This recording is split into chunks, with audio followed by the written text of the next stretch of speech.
Hi, Ramblin Phoenix here, and I know a little bit about a lot. Let's get into it. Is English a Romance language? No. Have a great day. Wait, the answer is a little bit more complicated, legitimately a little bit more complicated. Is English a Romance language? No, it's a Germanic language. But kind of? Sort of? In a way?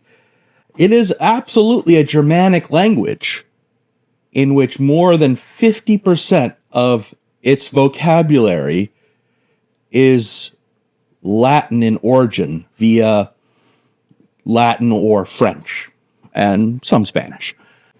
Now, why is English so weird? The Battle of Hastings in 1066. I promise it makes sense. So, Battle of Hastings, 1066, Norman the Conqueror conquers England over Harold Godwinson and starts the Norman line of English kings. Well, they were Norman, not English, but, well, we can figure that out. Who were the Normans? The Normans were effectively Frenchified Vikings. 100 years earlier, the Vikings kind of went and they had invaded Paris, and the king of France at the time said, hey, what if I just give you a whole bunch of money and some really nice land up north, and you don't destroy my city? And the Vikings went, yeah, that sounds pretty good. And they went and settled the area. They learned French. They converted to Christianity. But even though they became very much French in culture, they still had a lot of Viking heritage. And so it's one of the reasons that they felt a connection to Anglo-Saxon England and also the Danish areas. There was still some connections all there.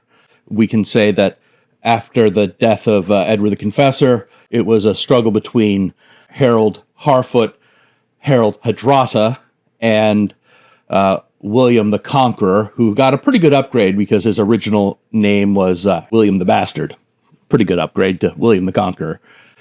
And it was all through these northern connections. But, long story short, the Normans win. And for about 300 years, Norman French, is the language spoken in England as the language of the leaders. And so we get this huge influx of French words into the English language. And because English was now not being used as much for written correspondence and just as an oral language, it had some really interesting transformations that occurred in this time. It's why when you look at Old English, Beowulf, it looks like a completely foreign language. And then after, you look at something like the Canterbury Tales, and that was after the Norman invasion, and while still weird, it looks somewhat like English. And that's the difference, because between Beowulf and the Canterbury Tales, the Norman invasion had injected this Frenchification, Norman Frenchification, into the English language and fundamentally changed it. So, is English a Romance language? No. Kind of. Sort of. Maybe.